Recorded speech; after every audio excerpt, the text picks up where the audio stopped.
다섯 번째 인물은 술라예요. 술라에 대해서 잘 모르시는 분도 있을 것 같아 간단히 설명드릴게요. 술라는 로마 시대의 정치가이자 장군이었어요.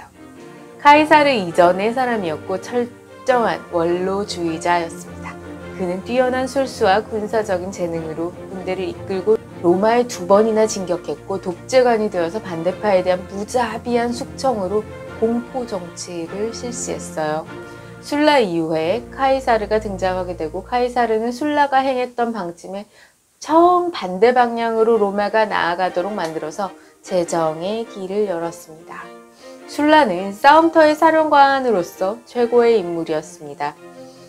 그에게는 어떤 사태의 변화에도 즉각 대응할 수 있는 유연한 발상력뿐만 아니라 부하를 파악하는 능력이 아주 뛰어났습니다. 그러나 유감스럽게도 그 같은 술라의 지적 능력은 원로원의 부흥으로 향해졌어요. 시대의 흐름을 역행한 거죠. 이런 점을 고려해서 그의 지적 능력을 85점으로 매겼습니다. 그의 설득력은 어땠을까요? 그는 애당초에 적을 설득하겠다는 마음이 없었어요. 그에게는 아무런 말을 하지 않아도 상대를 압도하는 능력이 있었어요. 왜 이런 사람이 있죠? 그러니까 사내다운 매력은 충분합니다만 설득력은 겨우 80점 정도입니다. 삶의 방식이 그랬으니까 목적을 위해서도 물론 자신을 억제하지 않고 살았어요. 따라서 자기 제어 능력도 합격점 1개인 60점입니다. 의지의 견고함 그리고 육체적인 내구력은 물론 100점이고요. 여섯 번째 인물은 폼페이우스입니다. 폼페이우스는 술라의 애제자라고 할 만큼 싸움터에서 지략이 뛰어났어요. 특히 젊었을 때는 불과 40일 만에 지중해 해적을 일소해버렸을 만큼 전략이 뛰어났습니다. 하지만 지도자에 올려놓고 보면 술라보다는 격이 조금 떨어져 보여요. 무엇보다도 폼페이우스에게 부족했던 것은 지속하려는 의지입니다.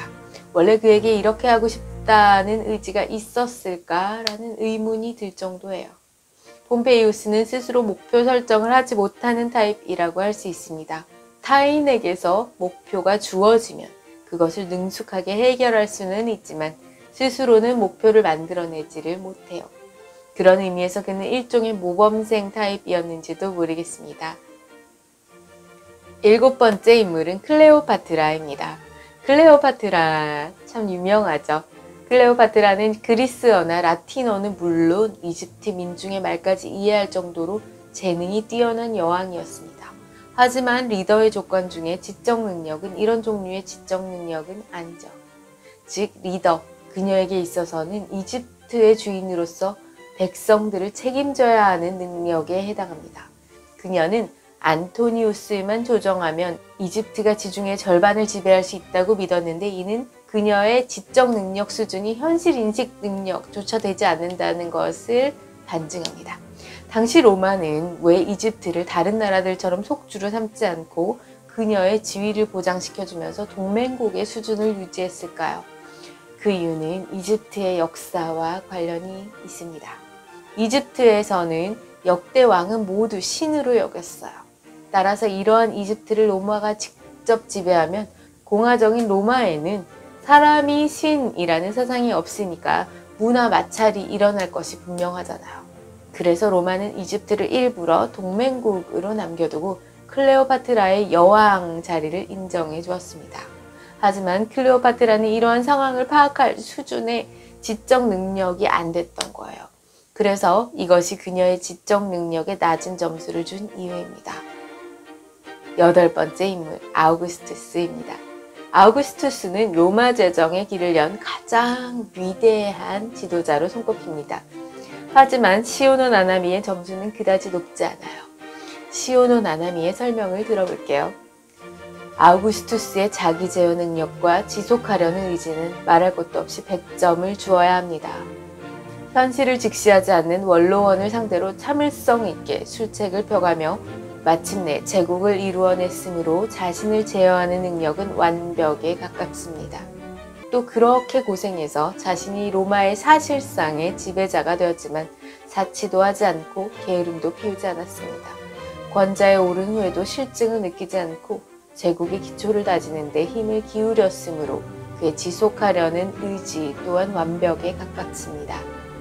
지적 능력에서 그는 카이사르의 의도를 완벽하게 이해해서 그것을 구체화시켜 나갔으니까 보통 수준이 아니었습니다. 다만 카이사르처럼 독창성이 없다는 점에서 95점입니다. 육체적 내구성이라는 점에서 아우구스투스는 카이사르에 비하면 건강하지 못했습니다. 오히려 병약했을 정도였죠. 그러나 아우구스투스는 자신의 육체가 약하다는 것을 숙지하고 있었기 때문에 결코 무리하지 않았고 그 결과 77세까지 살 수 있었습니다. 그의 설득력은 어떠할까요? 분명히 그는 원로원과 잘 교섭해 나갔지만 연설은 결코 능숙하지 못했습니다. 오히려 서툴렀다고 봐야 할 것 같아요. 원로원 의원에게 무슨 말을 하고 있는지 도무지 알 수가 없다고 야유를 들을 정도였어요. 따라서 설득력은 80점을 주었습니다. 9번째 인물은 티베리우스예요.